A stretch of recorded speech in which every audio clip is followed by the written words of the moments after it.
Hello viewers, আজকে আরেকটি খুবই গুরুত্বপূর্ণ ভিডিও নিয়ে আবারও আপনাদের সামনে হাজির হয়েছি। আজকের ভিডিওটি হলো ভূমি জরিপ করার সঠিক পদ্ধতি কোনটি, গড় পদ্ধতি না ত্রিভুজ পদ্ধতি, তা আজকে আমরা উদাহরণস্বরূপ এই ভিডিওর মাধ্যমে দেখব।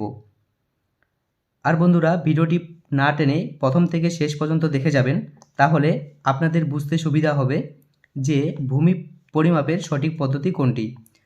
আর বন্ধুরা, আমার চ্যানেলে প্রথম হয়ে থাকলে অবশ্যই চ্যানেলটিকে সাবস্ক্রাইব করে রাখবেন, যাতে পরবর্তীকালে জমি সংক্রান্ত খুবই গুরুত্বপূর্ণ ভিডিও আপনারা সবার আগে পেয়ে যান। তো বন্ধুরা, আমরা প্র্যাকটিক্যাল ফিল্ডে এই প্লটটি পেয়েছি 35,724 প্লটটি। তো আজকে এই প্লটটি পরিমাপ করে আমি আপনাদেরকে দেখিয়ে দেব। তো বন্ধুরা, আমরা প্রথমে স্কেল এবং ডিভাইডারের সাহায্যে প্লটটির মাপটি একটি ফিল্ড বুকে লিখে রাখব, যাতে জমিটি পরিমাপ করতে আমাদের সুবিধা হয়। তো বন্ধুরা, এখন আমরা প্লটটির বাহুগুলোকে পরিমাপ করে নেব। আমরা ডিভাইডারের সাহায্যে উত্তর বাহুটিকে বসিয়ে নিলাম। এরপর 16 ইঞ্চি = 1 মাইল স্কেলে আমরা রাখব এবং দেখব যে আমাদের উত্তর বাহুটি কত ফুট। আমরা স্কেলে দেখতে পাচ্ছি যে আমাদের উত্তর বাহুটি 120 ফুট। ঠিক একইভাবে আমরা দক্ষিণ বাহুটিকেও মেপে নেই। আমরা প্রথমে ডিভাইডারকে বসিয়ে নিলাম, এরপর স্কেলে দিলাম এবং স্কেলে আমরা দেখতে পাচ্ছি যে দক্ষিণ বাহুটি আমাদের 135 ফুট। একইভাবে আমরা এখন পূর্ব বাহুটিকেও পরিমাপ করব। ডিভাইডারে আমি বসিয়ে দিলাম, এরপর স্কেলে রাখব। স্কেলে দেখা যাচ্ছে যে আমাদের পূর্ব বাহুটি 70 ফুট। আমরা ফিল্ড বুকে লিখে রাখব 70 ফুট। এরপর আমরা পশ্চিম বাহুটিকেও একইভাবে ডিভাইডারকে বসিয়ে নিলাম, এরপর স্কেলে বসিয়ে দিয়ে দেখতে পাচ্ছি আমাদের বাহুটি 90 ফুট। তো আমরা ফিল্ড বুকে লিখে রাখলাম 90 ফুট। তো বন্ধুরা, এই জমিটি আমরা দুই রকমে বের করব পরিমাপ। আমরা প্রথমে গড় পদ্ধতিতে পরিমাপ বার করব, এরপর আমরা এই একই জমিটি ত্রিভুজ আকৃতিতে পরিমাপ করে দেখব। আর দেখব আমাদের জমিটি গড় পদ্ধতিতে কত শতক জমি বার হচ্ছে আর ত্রিভুজ আকৃতিতে কত পরিমাণ জমি বার হচ্ছে, তা আজকে এই ভিডিওর মাধ্যমে কম্পেয়ার করে দেখব। তো বন্ধুরা, আমরা প্রথমে গড় পদ্ধতিতে জমিটি ক্ষেত্রফলটি আগে বের করে নেই। তো প্রথমে আমাদেরকে গড় দৈর্ঘ্যটাকে আগে বের করে নিতে হবে। তো বন্ধুরা, আমাদের গড় দৈর্ঘ্য হচ্ছে 120 প্লাস 135 কে আমরা 2 দিয়ে ভাগ করব, যেহেতু আমরা গড় দৈর্ঘ্যটা বার করব। সেহেতু 120 প্লাস 135-এ যোগ করলে আসবে আমাদের 255/2 ইকুয়াল টু করে আসবে আমাদের 127.5। এটা আমাদের গড় দৈর্ঘ্য বের হয়ে আসলো। এরপর আমরা গড় প্রস্থটাকে বের করব। আমাদের প্রস্থ বাহু হচ্ছে 90 ফুট প্লাস 70 ফুট কে আমরা 2 দিয়ে ভাগ করব। 90 আর 70 যোগ করলে আমাদের আসবে 160। 2 দিয়ে ভাগ করব, ভাগ করলে আসবে আমাদের 80। আমরা প্রস্থ বাহুটাকেও পেয়ে গেলাম। এরপর আমরা ক্ষেত্রফল বের করব। আর আমরা জানি ক্ষেত্রফল বার করার নিয়ম হচ্ছে দৈর্ঘ্য ইন্টু প্রস্থ। আমরা যদি দৈর্ঘ্য এবং প্রস্থটাকে গুণ করি তাহলে আমরা ক্ষেত্রফলটা পেয়ে যাব। তাহলে আমাদের দৈর্ঘ্য আসলো 127.5 ইন্টু আমাদের প্রস্থ আসলো 80, ইন্টু করে পাবো আমরা 10,200। এটা আমাদের বর্গফুট।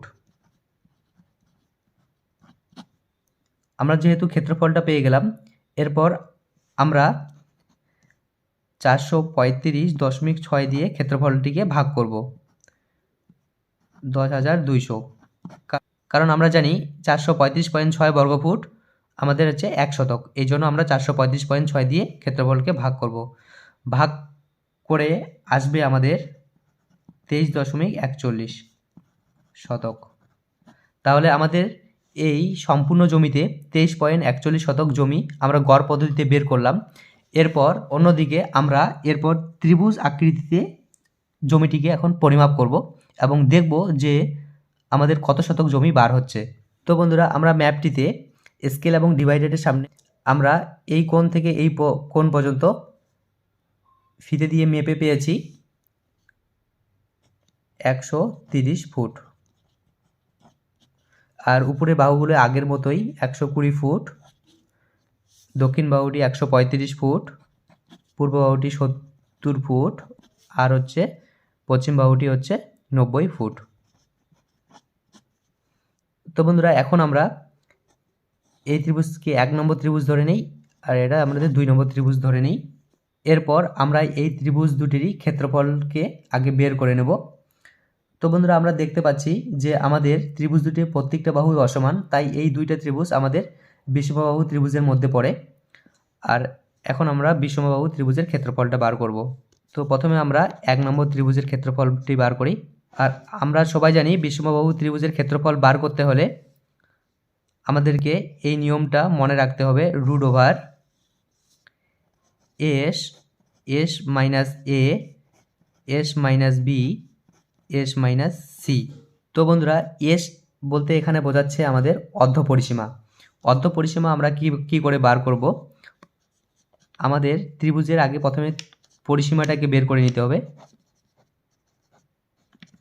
আমাদের ত্রিভুজের পরিসীমাটা হচ্ছে 120 ফুট প্লাস 70 ফুট প্লাস অতিভুজটা হচ্ছে 130 ফুট।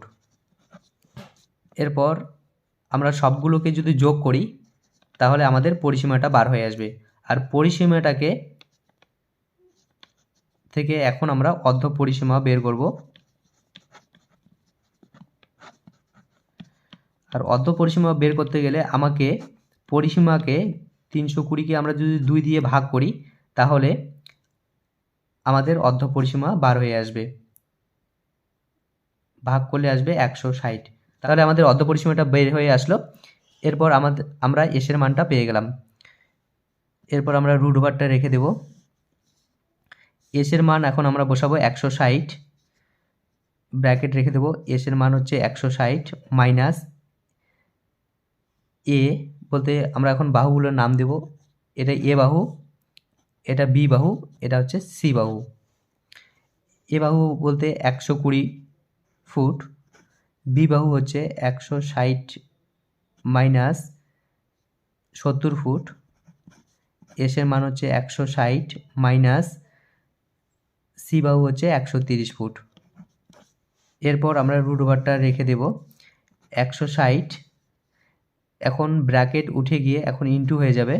160 থেকে 120 মাইনাস করলে আসবে আমাদের 40, ইনটু দেব 160 থেকে 70 মাইনাস করলে আসবে আমাদের 90, ইনটু 160 থেকে 130 মাইনাস করলে আসবে আমাদের 30। এরপর আমরা গুণ করব, গুণ করে আসবে আমাদের 17280,000। এটা আমাদের চলে আসলো। এরপর আমরা যদি মোবাইলে রুট ওভার দিয়ে দিই তাহলে আসবে আমাদের 4156.92 বর্গফুট। তো বন্ধুরা, আমাদের 1 নম্বর ত্রিভুজের ক্ষেত্রফলটা চলে আসলো। এরপর ঠিক একইভাবে আমরা 2 নম্বর ত্রিভুজের ক্ষেত্রফলটা বার করব। ওই একই সূত্রের মাধ্যমে আমরা ক্ষেত্রফলটা বার করব। Root over s minus a, s minus b, s minus c. তো বন্ধুরা, আমাদের এই দুইটা ত্রিভুজের ক্ষেত্রফলটি বের হয়ে আসলো। এরপর আমরা দুইটা ত্রিভুজের ক্ষেত্রফলকে যোগ করব। একটা ত্রিভুজের ক্ষেত্রফল আসছে 4156.92 বর্গফুট প্লাস 5599.43 বর্গফুট, যোগ করে আসবে আমাদের 9756.35 বর্গফুট। এরপর বন্ধুরা আমাদের যে ক্ষেত্রফল আছে এই ক্ষেত্রফলকে আমরা এখন 435.6 দিয়ে ভাগ করব 9756.35কে, কারণ আমরা জানি 435.6 বর্গফুট হচ্ছে আমাদের 1 শতক, সেহেতু আমরা 435.6 দিয়ে আমরা ক্ষেত্রফলকে এখন ভাগ করব। ভাগ করলে আসবে আমাদের 22.39 শতক। তো বন্ধুরা আমাদের গড় পদ্ধতিতে এই জমিটি পরিমাপ করে আসলো 23.41 শতক, আর ত্রিভুজ পদ্ধতিতে পরিমাপ করে আসলো আমাদের এই জমিটি 22.39 শতক। তো বন্ধুরা আমরা সাধারণত বেশিরভাগই এই গড় পদ্ধতিতে জমি পরিমাপ করি, আর এই ভিডিওর মাধ্যমে আমরা প্রমাণিত হলাম যে গড় পদ্ধতিতে জমি পরিমাপ করলে আমাদের জমি কিছুটা হলেও বেশি হয়ে যাবে এবং সঠিক মাপটি আমরা পাবো না। তাই আমাদের সঠিক মাপ পাওয়ার জন্য আমরা সর্বদাই এই ত্রিভুজ পদ্ধতিতে জমি পরিমাপ করব, আর আমরা যদি ত্রিভুজ পদ্ধতিতে জমি পরিমাপ করি তাহলে আমাদের সঠিক মাপটি আমরা পেয়ে যাব। তো বন্ধুরা ভিডিওটি ভালো লেগে থাকলে অবশ্যই একটা লাইক দিবেন, আর আপনাদের কোথাও বুঝতে সমস্যা হলে আমাকে কমেন্ট করে জানাবেন, আমি সমাধান দেওয়ার চেষ্টা করব। আর দেখা হচ্ছে নেক্সট কোনো ভিডিওতে।